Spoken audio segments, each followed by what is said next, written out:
The Butterfly Effect. Chapter 1. A Small Decision.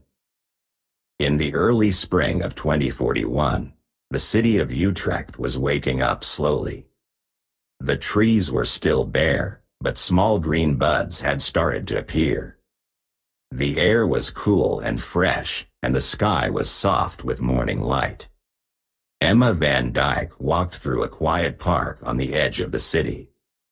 She wore a light jacket and carried a small backpack filled with tools, notebooks, and a camera.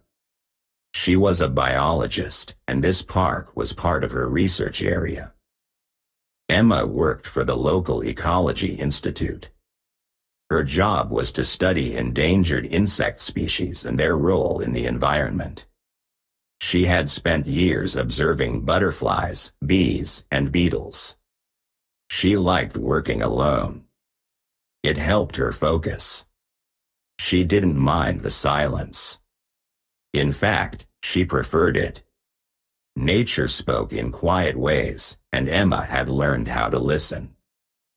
That morning, she was checking a group of plants near a small pond. She bent down to take a photo of a rare flower when she noticed something unusual. A butterfly was caught in a spider's web stretched between two branches. Its wings were moving slowly, trying to escape. The spider was nearby, waiting. Emma paused. She knew that in nature, everything had a purpose. Predators hunted. Prey struggled. It was part of the balance. Normally, she didn't interfere. Her job was to observe, not to change. But something about this butterfly made her stop. Its wings were bright blue with tiny silver dots. She had never seen this pattern before. It looked fragile and beautiful. She reached out gently and broke the web with a small stick. The butterfly flew away, rising into the air like a piece of light. Emma watched it disappear into the trees. She didn't know why she had done it. It was a small decision, quick and quiet. She wrote it down in her journal later that day. Freed butterfly from web. Unknown species. Unusual wing pattern. No clear reason for intervention. She didn't think much about it afterward. Her day continued as usual. She collected samples, took notes, and returned to the lab in the afternoon. She entered her data into the system and filed her journal entry. It was just one moment in a long list of observations. But something had shifted. Over the next few days, Emma noticed small changes in the park. More flowers were blooming near the pond. Bees and other insects were gathering in places they hadn't visited before. The air felt warmer, and the soil seemed richer. She made notes, but the changes were too subtle to explain. She thought it might be the weather or a natural cycle. Still, the image of the butterfly stayed in her mind. She remembered its wings, its slow movement, and the way it flew after being freed. She wondered if it had survived. She wondered if it had been important. Emma didn't know that her small decision had started something. She didn't know that the butterfly was part of a rare species thought to be extinct. She didn't know that its flight would lead to pollination of forgotten plants, changes in animal behavior, and shifts in the local climate. She had simply made a choice. A quiet, human choice. To help something small. To act without knowing the result. And that was how it began. Chapter 2. Subtle Shifts. Emma van Dijk returned to the park 3 days after she had freed the butterfly. The weather was mild, and the sky was covered with soft clouds. She walked along the same path, carrying her notebook and camera. Her routine was simple: observe, record, and compare. She had done this for years, and she trusted her eyes more than any machine. As she reached the pond, she noticed something unusual. The plants near the water looked different. There were more flowers than before, and many of them had fresh pollen. Bees and small insects moved quickly from one bloom to another. Emma bent down and examined the petals. She saw signs of recent pollination. It was not normal for this time of year. The season had only just begun, and yet the plants were acting like it was summer. She made notes in her journal. She wrote about the increase in pollinated flowers, the presence of more insects, and the early signs of growth. She didn't mention the butterfly. It felt too small, too personal. Still, the memory of its bright wings stayed in her mind. Emma returned to the lab that afternoon. She entered her data into the system and compared it with past records. The numbers showed a clear change. The area around the pond was more active than usual. She marked it as anomaly and saved the file. She planned to check again in a few days. Meanwhile, across the city, Lucas Vermeer sat in his office at the Utrecht Climate Center. He was a systems engineer who worked with prediction models. His job was to monitor changes in temperature, humidity, and air pressure. He used satellite data, ground sensors, and historical patterns to build forecasts. He was precise, logical, and focused. That week, Lucas noticed something strange. The data from the region near the park showed a sudden rise in humidity. The temperature had also shifted slightly, even though the weather reports showed no reason for it. He checked the sensors twice. They were working fine. He ran the numbers again. The change was real. Lucas looked deeper. He saw that the soil moisture had increased, and the air held more pollen particles than usual. He knew that biological activity could affect climate data, but this pattern was different. It was fast, local, and unexpected. He marked the area as biological interference and saved the report. He didn't know Emma. He didn't know about the butterfly. But his system had noticed the shift. Something had changed in the environment, and it was strong enough to appear in his models. Over the next few days, Emma continued her visits to the park. She saw more insects, more birds, and even small animals that usually stayed hidden. The plants kept growing. The air smelled sweeter. She felt something moving beneath the surface, something she couldn't explain. Lucas kept watching the data. The changes spread slowly, touching nearby zones. He saw patterns forming, like ripples in water. He didn't panic. He was trained to stay calm. But he was curious. He wanted to know what had started it. Both Emma and Lucas were looking at the same shift from different sides. One saw it in petals and wings. The other saw it in numbers and graphs. Neither of them knew the full picture yet. But the butterfly had flown, and the world had begun to respond. The change was quiet, but it was real. And it was only the beginning. Chapter 3. Connection. The science conference took place in a modern building near the center of Utrecht. It was a yearly event where researchers, engineers, and students came together to share ideas and discoveries.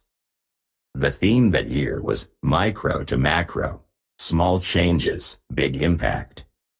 Emma van Dijk attended to present her recent findings on insect behavior and pollination patterns.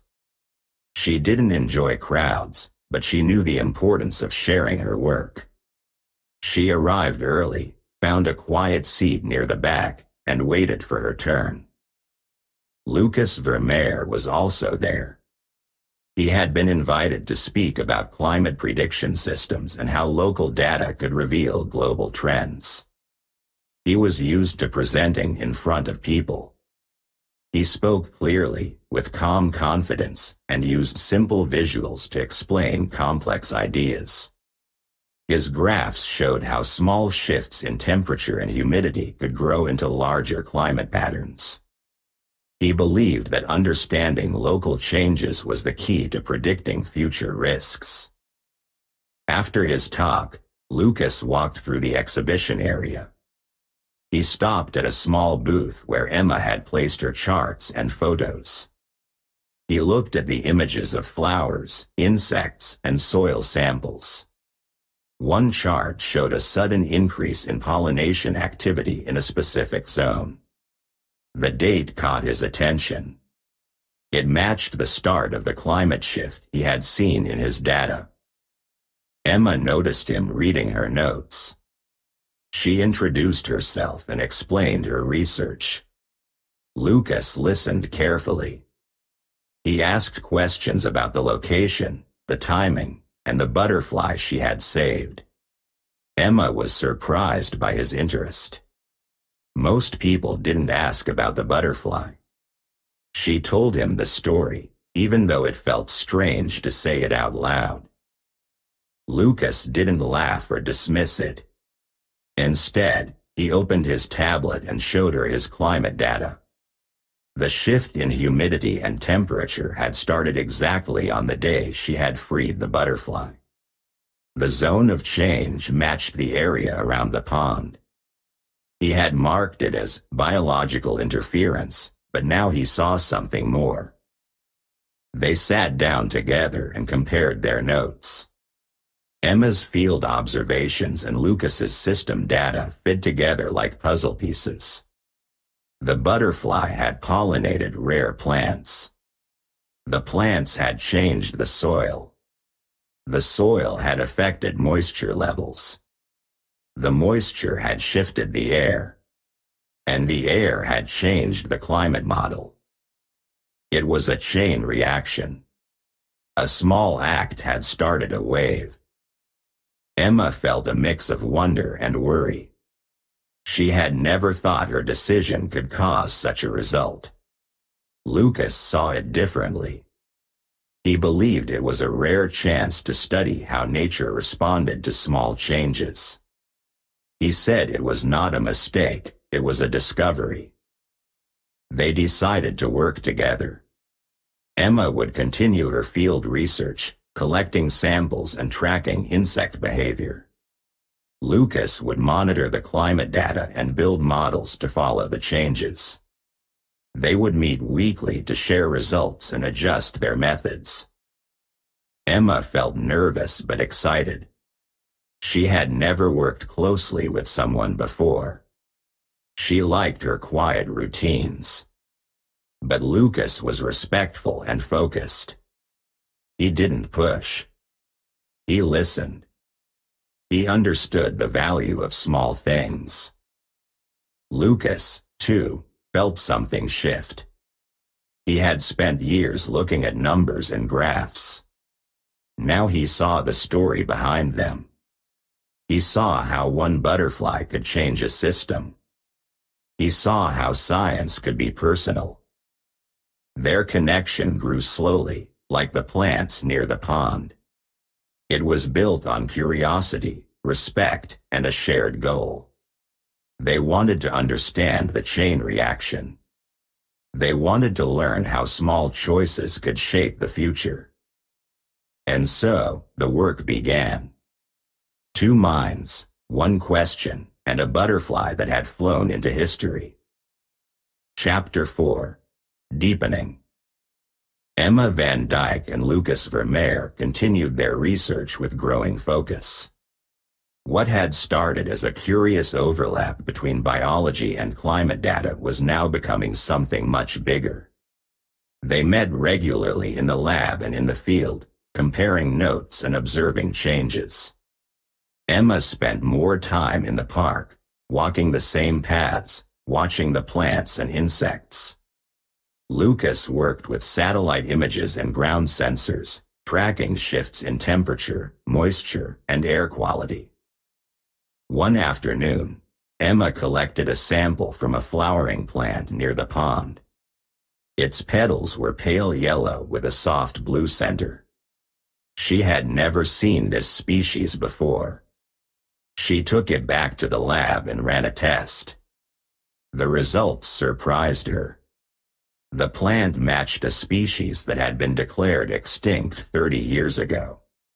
It was called Gentiana silva, a rare alpine flower that had once grown in isolated mountain zones. Somehow, it had returned. Emma checked her earlier notes and realized that the butterfly she had saved had landed on this plant before flying away. She remembered its wings brushing the petals. She looked deeper into the butterfly's pattern and found a match in an old database. It was a rare pollinator, known for its ability to carry pollen across long distances. It had not been seen in the region for decades. She shared the findings with Lucas. He added the plant's location to his climate map and noticed something strange. The soil around the plant had changed. It was richer, darker, and held more moisture. The air above it was warmer. The change was small but clear. Lucas ran simulations and saw how the plant's growth could affect the local microclimate. It was not just a flower, it was a trigger. Over the next few weeks, more plants appeared. They grew in clusters, spreading along the edges of the park and into nearby gardens. Birds began to arrive earlier than usual. Their migration patterns shifted.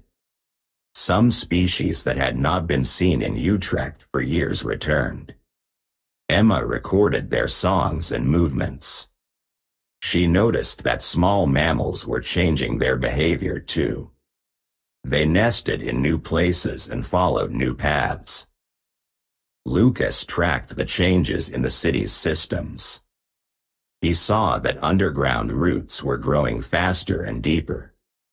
Some reached the cables and pipes below the streets.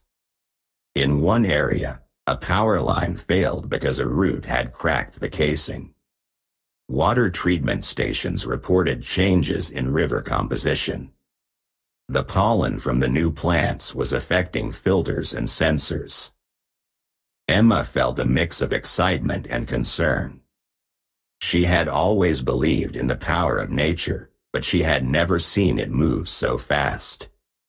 She wondered if the butterfly had carried more than pollen. Maybe it had carried a message. A signal. A reminder that nature could return in unexpected ways. Lucas stayed calm, but he felt the pressure. His models showed that the changes were spreading. They were not dangerous yet, but they were unpredictable. He worked late into the night, adjusting his systems and writing reports. He didn't blame Emma. He respected her choice. He saw it as a rare opportunity to learn. Together, they mapped the chain reaction. One butterfly had touched one flower. That flower had grown. Its pollen had spread. The soil had changed. The air had shifted. Animals had moved. Systems had bent. And the city had felt it. Emma and Lucas didn't know where it would end. But they knew it had started with something small. Something quiet. Something alive. They kept working, not to stop the change, but to understand it. They believed that knowledge could guide action. They believed that nature had its own logic, and that humans could learn from it if they paid attention. And so, the deepening continued. Chapter 5. Consequences. 1 month after the butterfly was freed, the city of Utrecht began to feel the results of the quiet changes. What had started in a small park was now spreading across neighborhoods, streets, and even underground systems. The plants that had returned were growing fast. Their roots were strong and deep. They moved through the soil, searching for space, water, and light. But they didn't stop at the surface. In several districts, power outages began to occur. At first, people thought it was a technical error. But when engineers opened the ground, they found thick roots wrapped around cables. Some cables were cracked. Others were completely broken. The plants had grown into the city's infrastructure. They didn't mean to cause damage. They were simply following nature's path. Lucas Vermeer received reports from the city's energy department. He added the data to his system and saw a clear pattern. The areas with the most plant growth were the same areas with the most outages. He marked the zones and sent alerts to the local government. He explained that the changes were biological, not mechanical. The city needed to understand that nature was now part of the system. At the same time, water treatment stations noticed something strange. The river water had changed. It was not dirty, but its chemical balance was different. The new plants released natural substances into the soil, and those substances reached the water. Filters began to fail. Machines gave false readings. Workers had to clean the systems more often. Some stations shut down for repairs. Emma van Dijk visited one of the rivers near the park. She took water samples and studied them in the lab. She found traces of pollen from the new plants. It was light, sticky, and full of unknown compounds. She tested it on insects and saw changes in their behavior. Some became more active. Others avoided the pollen completely. She didn't know what it meant yet, but she knew it was important. Soon, people in the city began to report strange symptoms. Some had mild allergies, itchy eyes, sneezing, and dry skin. Others felt tired or dizzy. A few said they had trouble sleeping. Doctors couldn't find a clear cause. The symptoms were not dangerous, but they were unusual. Emma suspected the pollen was affecting humans too. She felt guilty. She remembered the moment she had freed the butterfly. It had seemed so small, so kind. But now, the city was changing. Systems were breaking. People were reacting. She wondered if she had made a mistake. Lucas saw her worry. He reminded her that science was about discovery, not control. He said that nature was powerful, and sometimes it moved in ways humans didn't expect. He told her that her action had opened a door. It was not her fault. It was a rare chance to learn. Emma listened. She didn't feel better right away, but she understood. She had always believed that nature had its own rhythm. Now she saw that rhythm touching everything: plants, animals, machines, and people. She and Lucas continued their work. They collected more data, built new models, and spoke with city officials. They didn't try to stop the changes. They tried to understand them. They believed that knowledge was the best tool. The butterfly had flown. The plants had grown. The city had shifted. And the consequences were real.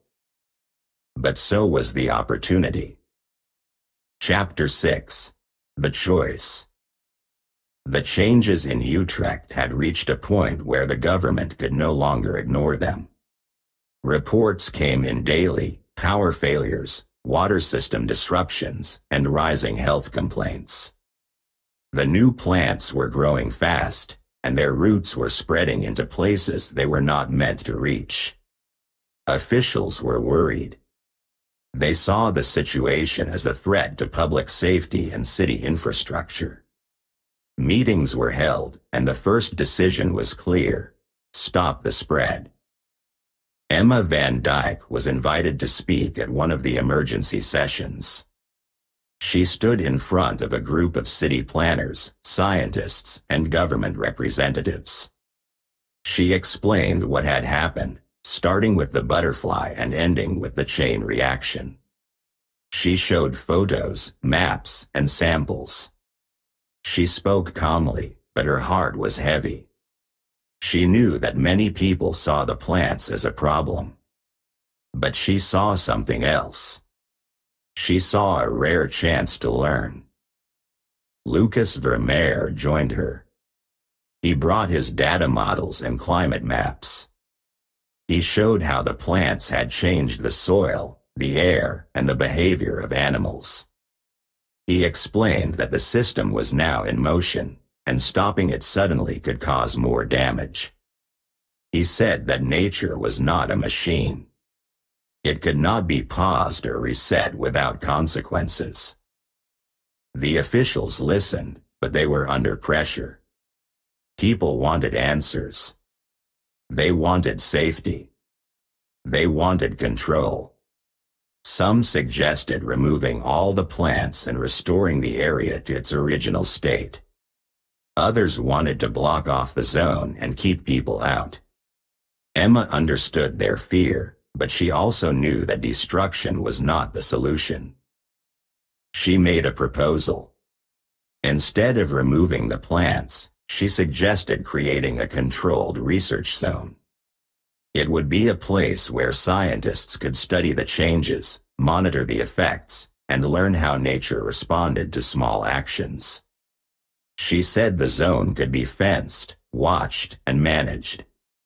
But it should not be erased. Lucas supported the idea. He offered to build a system that could track every biological element in the zone.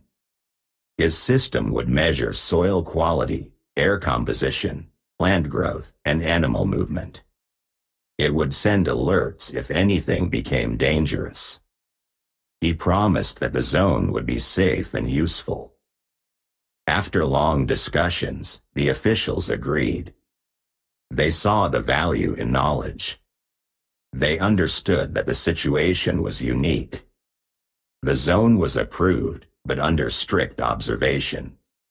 Only registered researchers could enter. The public was kept informed. The city adjusted its systems to work around the new growth. Emma felt relief. She had feared that her small decision would lead to destruction.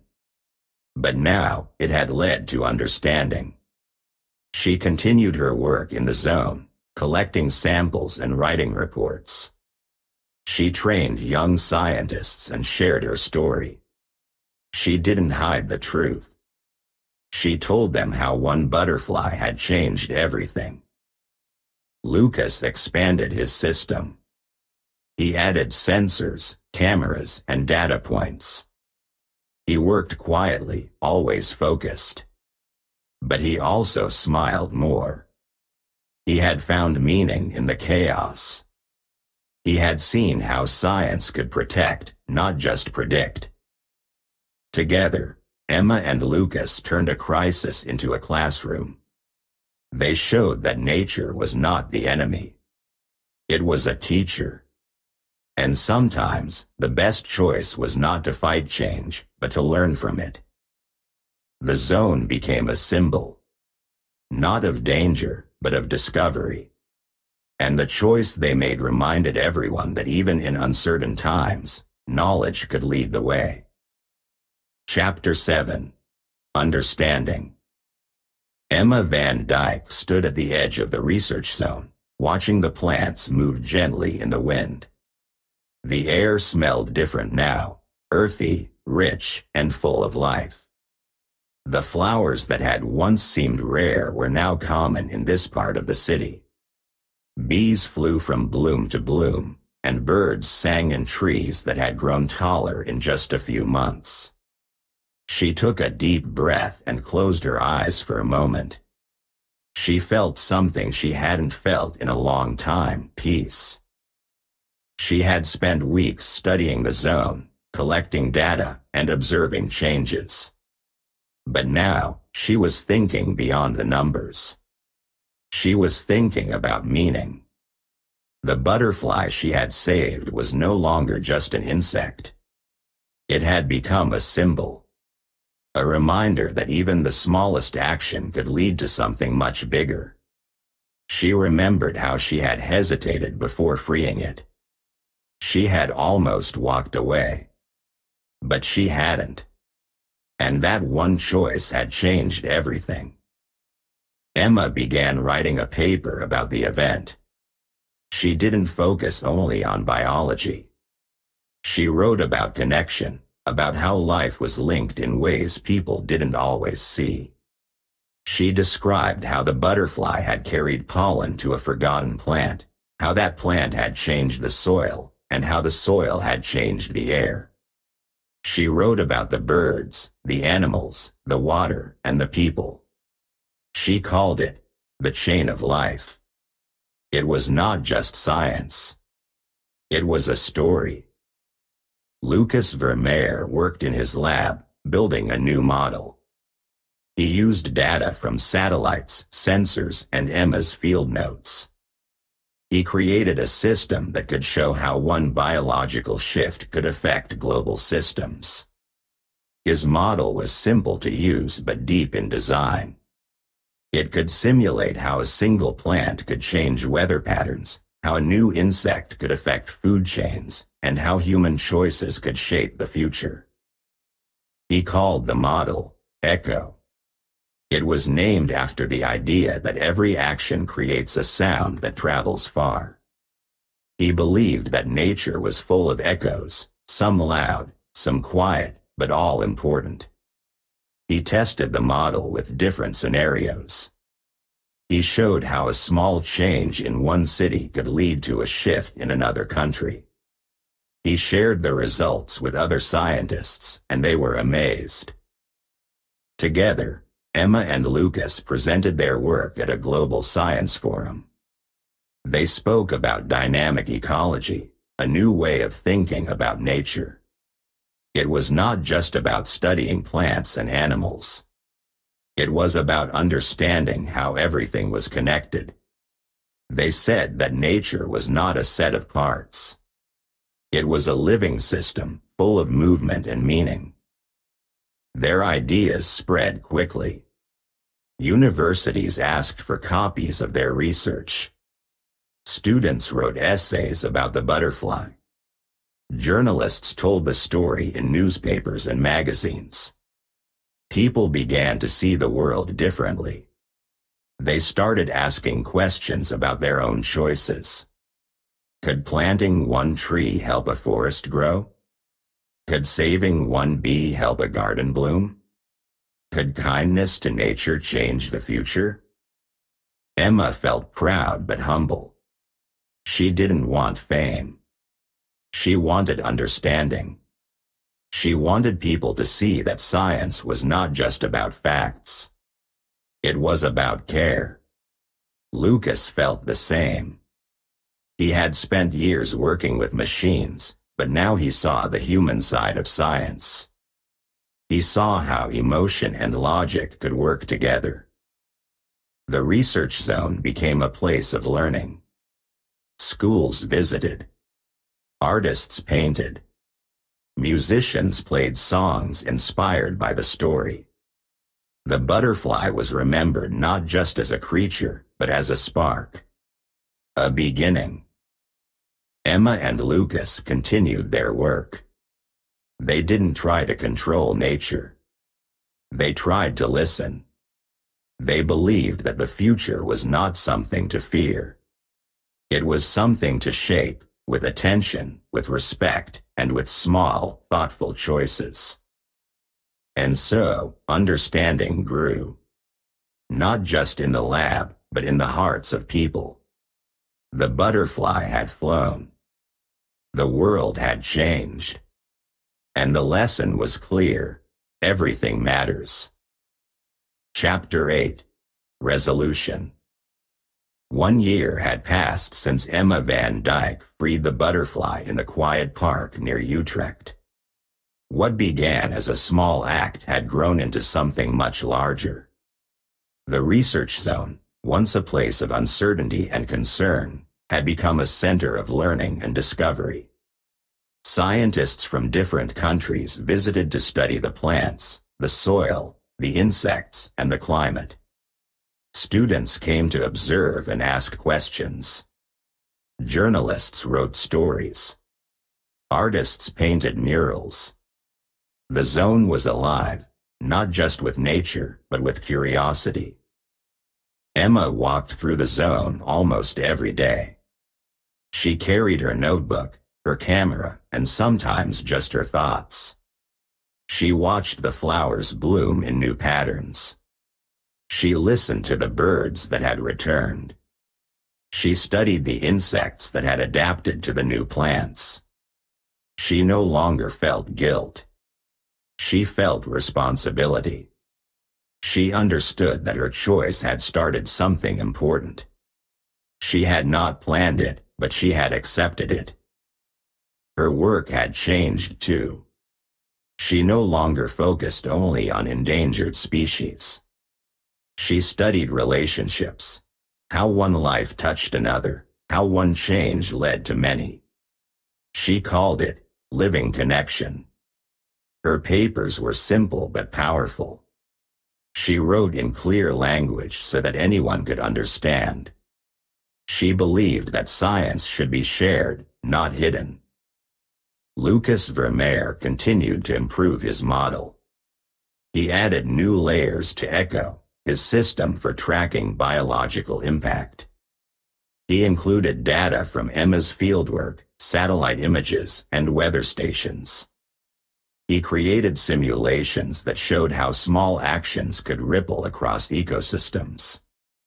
His work was used in schools, labs, and even government planning. People began to see that nature was not separate from human life, it was part of it. Lucas also changed as a person. He had always been quiet and logical, but now he spoke with more feeling. He gave talks at universities and answered questions with care. He told the story of the butterfly and how it had changed his view of science. He said that numbers were important, but stories were what people remembered. The butterfly rescue became a legend. Teachers told it to students as a lesson in awareness. They said that one moment of kindness could shape the future. They said that nature was always speaking, and we just had to listen. Emma's name was written in textbooks. Lucas's model was taught in ecology classes. But neither of them wanted fame. They wanted understanding.